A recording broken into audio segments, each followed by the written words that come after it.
Boa tarde, Amadeu. Boa tarde a todos que acompanham o Jornal do Piauí. Essa decisão foi tomada ontem pelo juiz da comarca de Castelo, doutor Leonardo Brasileiro. Os 4 adolescentes envolvidos nesses crimes que chocaram toda a população brasileira lá na cidade de Castelo contra as 4 estudantes vão ser internados no Centro Educacional Masculino. Por enquanto, eles permanecem no CEIP, mas podem ser transferidos até qualquer momento. Nós conversamos também com a mãe de uma das vítimas. Vamos acompanhar. A sentença foi dada pelo juiz Leonardo Brasileiro, da comarca de Castelo do Piauí, 3 dias antes do fim do prazo estabelecido por lei.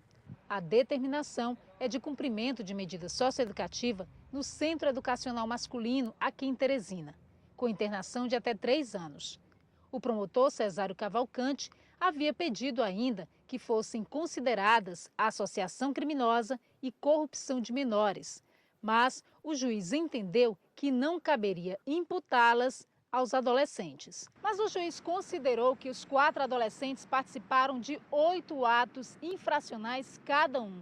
Foram 4 estupros, 1 homicídio e 3 tentativas de assassinato e aplicou a sentença de forma individual a cada uma dessas ações, o que significaria até 3 anos de reclusão por cada ato infracional, o que resultaria em até 24 anos de internação, uma conta ainda inaceitável pelo Estatuto da Criança e do Adolescente. Porém, a previsão do cumprimento de medida socioeducativa até os 21 anos de idade. O entendimento do juiz foi baseado em uma decisão já tomada pelo Superior Tribunal de Justiça em outro caso envolvendo adolescentes. A defesa ainda pode recorrer a instâncias superiores. Já para as famílias das adolescentes vítimas, a sentença máxima prevista em lei jamais irá reparar o dano à vida de cada uma delas. 3 anos é assim, eu acho pouco, né? Mas aí a justiça é quem sabe, né? Você tem que ficar mesmo lá e pagar o tempo que for preciso, eles têm que ficar para pagar o que eles fizeram, né? Que eles fizeram muita crueldade com elas, maltrataram, judiaram demais. Não precisava ter feito isso também, não. Mas eles vão pagar, né? E para a família pensar nisso, que depois de 3 anos eles voltam, convivem lá na mesma cidade. Só que a gente, graças a Deus, não conhecia eles. Tirei esses fotos lá, essas criaturas apareceram também, a gente sabe quem é, nem quem não é. Diz que eles moram pra lá mesmo. Não dá um medo assim na família? Fica assim, pensando, né? Mas vamos ver como é que fica também, né? A senhora não tem sentimento de revolta, não, em relação a isso? É o seguinte, a de Deus é mais. Entrega a Deus, e Deus vai dar recompensa a eles que merecer. Sem vingança para mandar fazer, eu não tenho, não. Se a gente tem um cidadão, a gente se preocupa, né? Mas eu sempre converso com eles, vamos enfrentar nossa vida, vamos viver, vamos ter força. Sujar a mão assim, eu não concordo andar matando ninguém, não. Deus dá a recompensa do jeito que eles merecerem e pagar o que eles fizeram. Daniele não resistiu à barbárie. As outras 3 jovens já estão no seio da família. A mãe da estudante, que sofreu traumatismo craniano, diz que a filha não se recorda dos detalhes da tragédia, que todos gostariam de também esquecer. Agora é tentar resgatar as boas lembranças, de olho no futuro da jovem, que completa 18 anos na próxima semana. Graças a Deus ela já está se recuperando, já está bem. Agora vamos torcer para a recuperação e o futuro dela, que ela quer estudar e conseguir as coisas na vida dela. Gostava muito de ir para a igreja, era catequista, coroinha, ela estava nos coroinhos da igreja. Aí disse que, meu Deus, chegar lá os meninos vão cobrar muito. Fica assim, eu digo, não, meu filho, não vai cobrar muito, vai, mãe. Esse ano é a crisma dela, está na aula de crisma. Vamos em frente, vai conseguir também as coisas que ela queria conseguir, Deus vai dar o jeito. Bom, essa estudante da qual a gente acabou de ouvir aí o relato da mãe, ela contava para a gente, a mãe da estudante, obviamente, que a filha tem o sonho de ser veterinária, estava se preparando para fazer o Enem, pensando nisso, e que nesse momento o pensamento dela é só resgatar os estudos, resgatar a vida que tinha e continuar levando a vida da melhor forma possível. Felizmente, ela não lembra dos detalhes dessa tragédia, o que é um terror a menos para ela, mas também ela não teria informações ainda a respeito da amiga, a Daniele. Até o momento, segundo a mãe, até a manhã de hoje, ela ainda não estava sabendo da morte da amiga. Perguntava frequentemente pela Daniele, porque ela teve contato com as outras duas amigas, mas com a Daniele não. E ela está sendo acompanhada também por toda uma equipe médica, por assistentes sociais, por psicólogos que estão fazendo esse trabalho, esse tratamento com ela para que tente resgatar a vida da melhor forma possível, da forma mais tranquila possível. E que, segundo a mãe, esses profissionais também estariam agora se preparando para contar para a estudante de 17 anos que a amiga não havia resistido à tragédia.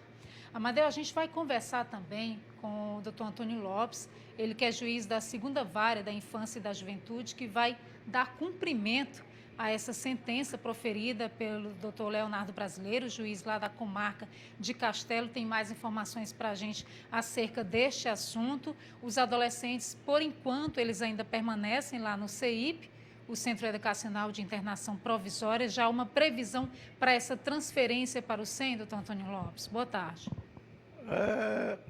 A decisão nossa aqui é imediata, né? Chegou hoje já 18% os adolescentes. Então, aqui, quanto à infância aqui, não demora nada. Bateu aqui, desce para a internação. O que está previsto em termos de tratamento a cada um deles? Eles devem ficar lá separados, em alojamentos diferenciados? Já há alguma previsão nesse sentido? A sentença já diz o destino deles, se ficaram no mesmo alojamento ou então diferenciado. Então, tem que cumprir como está na sentença. O juiz da execução vai apenas acompanhar esses 3 anos o dia a dia desses adolescentes. Gorete. Essa decisão já chegou... Pois não, Amadeu? Gorete, eu queria saber do Dr. Lopes o seguinte. Eles foram condenados por 8 crimes. 3 anos é o tempo máximo para cada um dos crimes. Ou delitos, né? Seriam 3 vezes 8, 24. E aí não há autorização no Estatuto da Criança e do Adolescente para essa permanência de 24 anos. Então, o máximo são 3 anos. A minha dúvida é, se um deles aí tem 15, sei lá, 16, ele vai ficar os 3 anos e aí com 19 sai, ou eles podem ficar, em função de condenados por 8 delitos, se eles podem ficar até completar 21 anos de idade. Eu tenho essa dúvida, eu queria que o senhor pudesse tirasse essa dúvida, doutor Lopes. Amadeu, na verdade, as penas, as interações serão individualizadas para cada um deles. Então, não importa se cometeu 8, 9, 10 atos fracionais, o prazo máximo é 3 anos para cada adolescente. Então, cada um vai cumprir 3 anos normalmente. Com relação à idade deles, também não importa. Se tem 15, sarro 18. Se tem 14, sarro 17, assim por diante. Então, o que ocorre é que ele tem que mostrar comportamento na unidade.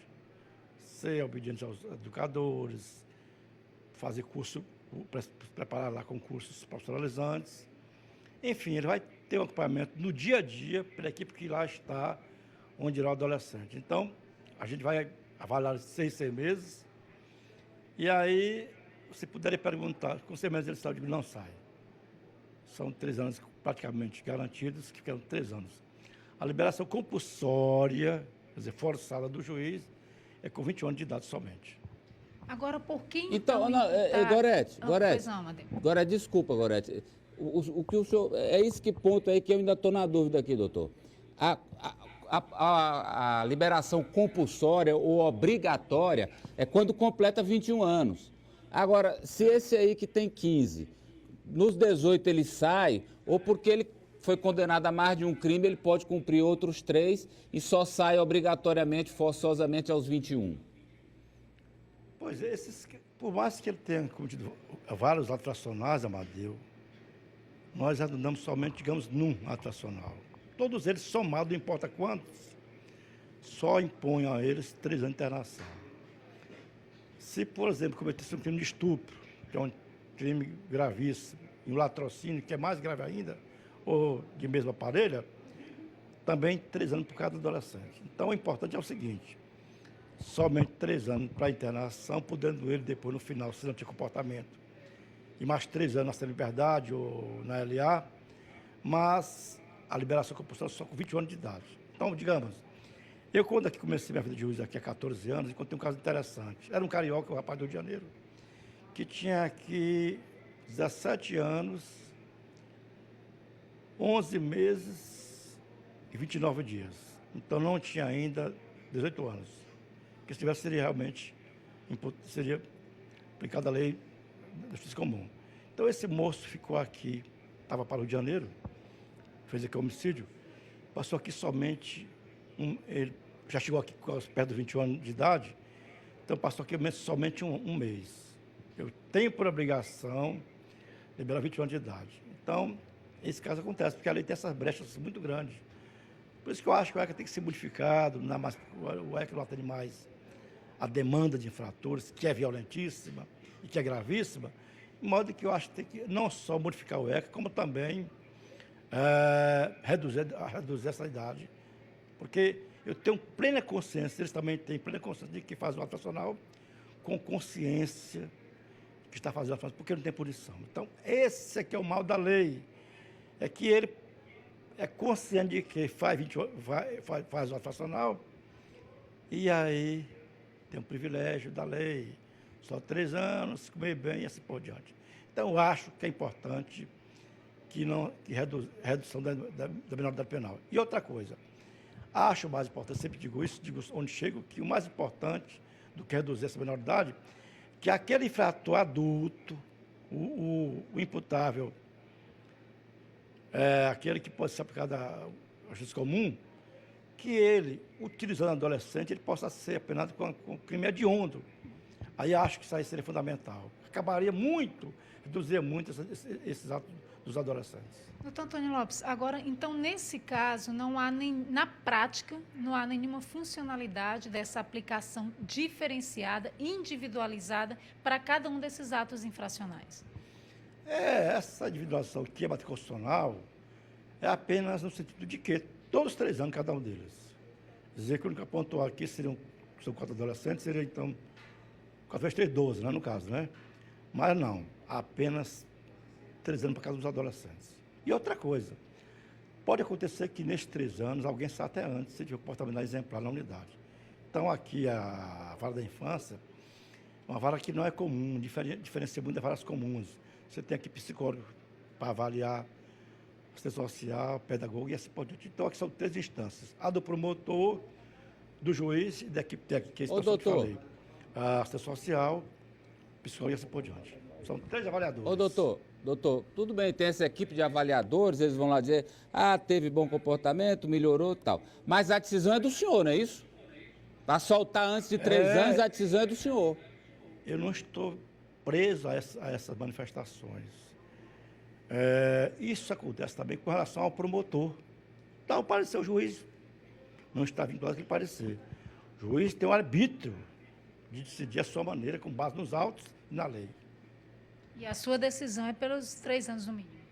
Não tem a menor dúvida que são 3 anos na unidade, salvo se fuga, porque lá tem fugas permanentes. Eu acho que o Piauí tem que repensar muito a situação do adolescente. Porque eu conheço o Brasil inteiro, visitei todas as unidades do Brasil inteiro, e lá o tratamento é diferenciado. Quero agradecer, então, ao doutor Antônio Lopes, ele que é juiz da 2ª Vara da Infância e da Juventude, pelas informações prestadas aqui ao Jornal do Piauí. Ele falava também, Amadeu, a respeito de outras medidas socioeducativas, né, a semi-liberdade chamada e a liberdade assistida, no caso dos adolescentes, eles ficam sendo acompanhados, mesmo depois de postos em liberdade, serem retirados da internação compulsória, eles podem ser assistidos por um determinado tempo por toda essa equipe multidisciplinar. Amadeu. E detalhe, não é, Gorete? Ainda se o doutor Lopes estiver aí, quando eles passarem essa permanência de 3 anos, eles saem com ficha limpa. É isso? É isso, Amadeu. É desse jeito, necessariamente. Depois dos 3 anos, eles teriam cumprido, né, o que determina a lei, a sentença, e aí eles voltariam para o convívio da sociedade sem nenhum, digamos assim, sem nenhum crime Antecedente previsto, criminal. nenhum delito, sem nenhuma restrição quanto à vida que vão levar a partir de então. Obrigado, Gorete. Ao doutor Lopes.